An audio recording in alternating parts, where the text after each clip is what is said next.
BDA chairman ಮಾಡಿ ಆ ತೊಟ್ಟಿಗೆ ಜೀವನ ಕೊಟ್ಟಿದ್ದೇ ದೇವೇಗೌಡರು. ಇವತ್ತು ಮತ್ತೆ ಅವನು ಹೇಳ್ತಾರೆ ಎಮ್ಮೆಲ್ಲೆ, ಅವನೊಬ್ಬ ಭಿಕ್ಷಿಕ ಆಗಿದ್ದ, ಕರ್ಕೊಂಡ್ಬಂದ ಮೊನ್ನೆ ಮಂತ್ರಿ MP ಮಾಡಿದ್ರು, ಪಾರ್ಲಿಮೆಂಟ್ ಸದಸ್ಯ ಮಾಡಿದ್ರು. ಮಾನ ಮರ್ಯಾದೆ ಗೆಟ್ಟವನಾದ್ರೆ ಆತ್ಮಹತ್ಯೆ ಮಾಡ್ಕೊಂಡು ಸಾಯ್ಬೇಕು ಅಂತ ಹೇಳಿ ಆ ಶಿವರಾಮೇಗೌಡನ್ ಕೇಳ್ತೀವಿ. ಆದ್ರೆ ಅವ್ನು ಇಲ್ಲಿಗೆ ಬಿಡಲ್ಲ.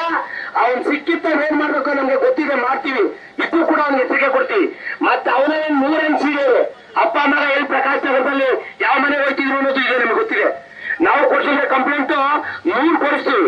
ಅವನ ಮೇಲೆ ಕೂಡಲೇ ಕ್ರಿಮಿನಲ್ ಮೊಕದ್ದಮೆ ದೂಡಿ ಹಾಕಿ ಅವನ್ನ ಬಂಧಿಸ್ಬೇಕು, ಜೈಲಿಗೆ ಕಳಿಸ್ಬೇಕು.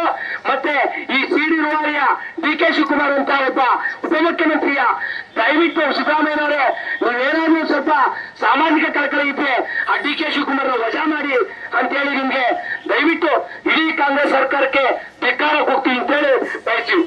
ಈಗ ಸಭೆ ಮುಗಿಸಿ ನಮ್ಮ ಯುವಜನರ ಘಟಕ ಅಧ್ಯಕ್ಷ ಚಂದ್ರು ಅವರು ಮಾತನಾಡ್ತೀವಿ. ಇಲ್ಲ, ನಿಮ್ಮ ಕ್ಷೇತ್ರ ನಾಗಮಂಗಲ ಕ್ಷೇತ್ರದಲ್ಲೇ ಆದಷ್ಟು ಬೇಗ ನಿಮ್ಗೆ ಕ್ಷೇತ್ರದ ಜನಗಳೇ ನಿನ್ನ ಕಲ್ಲೊಡೆದು ಬೀದಿಗೇನೆ ಮಾಡುವಂತ ದೂರ ಯಾವ್ದು ದೂರ ಇಲ್ಲ.